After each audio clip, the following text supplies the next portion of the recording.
Группа называется «Щебет и ветер».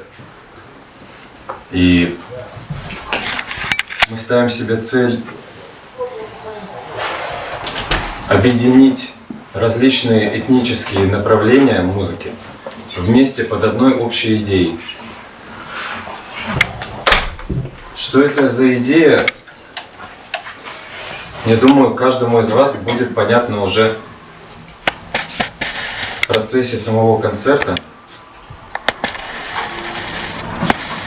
У меня только одна просьба ко всем присутствующим есть. По возможности, если нет какой-то вот практической в этом необходимости, допустим, вы не хотите кого-то о чем-то попросить или еще что-то такое, на протяжении всего концерта воздержаться от комментариев, то есть воздержаться от того, чтобы делиться друг с другом впечатлениями. Мне хочется, чтобы каждый остался наедине с тем, что здесь будет происходить.